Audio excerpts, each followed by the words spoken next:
Yeah, byonna mbitegeera. Yes, nange siwagira kuvuma.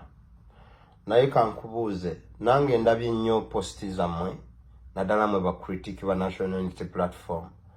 We are demanding for our people. We are demanding for Ugandans, fellow Ugandans, your fellow Ugandans. Naye mwe mulowooza tekibakakatako kudemandinga for your fellow Ugandans. Batto mu America omu nendabanga America yonna eri ku stand still. Naffe ne tubeegattako ne tubagamba Black Lives Matter. Tubanja abantu baffe. Tulina accountability si kazannyo. Gwa critiquing okuvuma. A concentrating the international print platform evuma. Gwe njagala olage civility yo. Ng'oteeka abantu ku order. Nti bannange, abantu bano bagamba mulina abantu be mwabuzaawo. Lwaki temubaleeta? Naali kuwuliriza nnyo senga ekintu ekikwatagana ku Munnayuganda munno gwe critique waffe okiwa attention. Naye ebintu by'okuddawo okwambala obusuuti okuvuga obubenzi ne mubeera mu SC ne mubirira ne mujja ng'okututiisatiisa mbu hey. No, we are talking about Uganda. Which Uganda you share? You have a share. You have your children. When I talk about education, your children go to the schools I'm talking about. When I talk about hospitals, your children go to the hospital. Your mother will go to that hospital I'm talking about.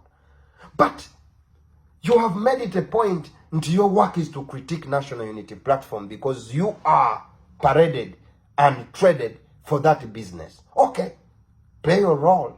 But for me, I'm for Uganda. And I'm telling you, some of our Ugandans are missing. And they are with the government. What is your responsibility? Do you have to just critique?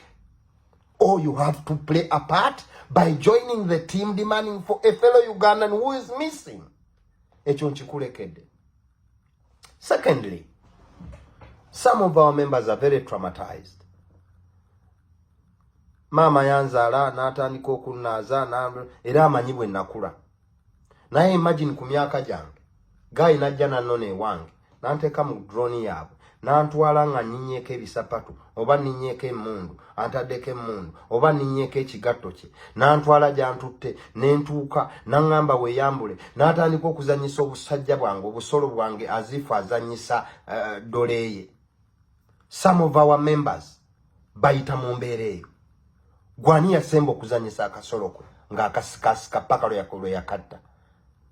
So you want omuntu oyo eyayitako mu mbeera eyo. Ebyo bye twogerako story abantu baffe bayitamu nti oli ali awo naye yafa obusolo bwe baabuzannyisazannyisa nga babusikanga abasika ddole.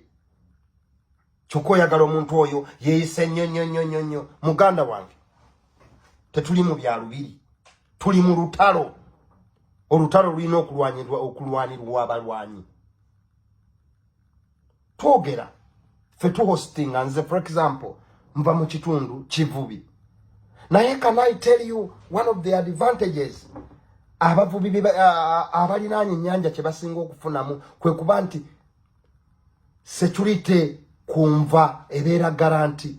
Naye we twogerera aba hosting ennyanja naddala abagiriraanye tebakyasobola na kulya kyennyanja. Why? Because government, because soldiers took over the lake. Oyagala omuntu oyo ffe tuddiringa n'abantu tebakyayina magulu. Yagenza okuvuba nga mulamu atuuse envubu si yemuliddeko okugulu wabula omusirikale amukubye emiggo n'amumenya obukongovule lwakuvuba. Ne tugenda mu parliament tukola resolution nti abasirikale bave ku nnyanja. Bwe twagamba bave ku nnyanja ate bayongerako brigade ndowooza 4. Now you want me to deal with the situation in a civilized way. Parliament is the most civilized place. It has failed. Now when we come to the ground, we have to deal with the uncivilized in the better way. How do you deal with the uncivilized? In a civilized way? Muganda wange, tuli traumatized. Kero wachimba nyonyola Uganda gye mumanyi. Fwe tuva mu nsi ne tuyisa looni y'amasanyalaze for example kuba bamanyi kiyaga yeetaaga nnyo amasanyalaze ageetaaga nnyo looni nejjanga eri ku masanyalaze ne tugiyisa nnyo ne wayita omwezi gumu 2 omwaka ne mugamba naye looni ya biliyoni 2 eri gye twayisa wagwani kiki ekyagituukako ng'eri diverted. You want me to behave in a civilized way in this uncivilized environment? We have what we are dealing with. Temutuleetera bya kuvuma mbusimanyi okuvuma nga big issue. Naawe njagala onvumire abakutte abantu baffe ne babasiba nga tebalina musango. Because that is it. Naye tonnenya nze ate avuddeyo ne nteekawo platform demanding for those who are missing. Ate gwe sebasiba obutaayi ali mu SC ombuulire engeri gye nino kikolamu. You join the route. Mwana katubale tugenda kugulawo kibiina kyaffe kitongo kitebe kyaffe tusonze kitebe kyaffe. We bought the land, we renovated, put up some structures, tugenda kukigulawo. Naye simanya mutabani wa oba wawa kuveyo emiti yana awandika buwandiisi tekijja kusoboka sima deputy whatever. Can you imagine akamanyirako enyindo bw'oginyiga nnyo gireeta omusaayi.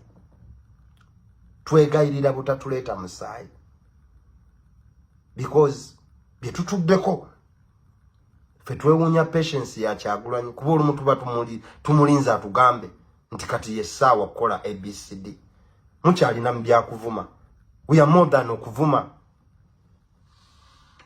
Paka nga tulese order enseddemu order. Tewali order temwagala to behaving mu order. There is no order. There is no civilization. People are acting uncivilized way. And you want us to act civilized.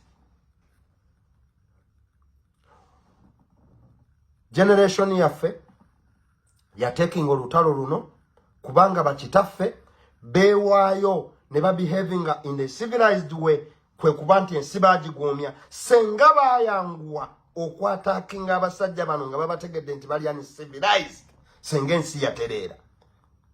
Mwe musigale mulinde kulya bikyepere ng'ekintu kigudde ng'ekintu kikutte ng'ekintu tukimaze.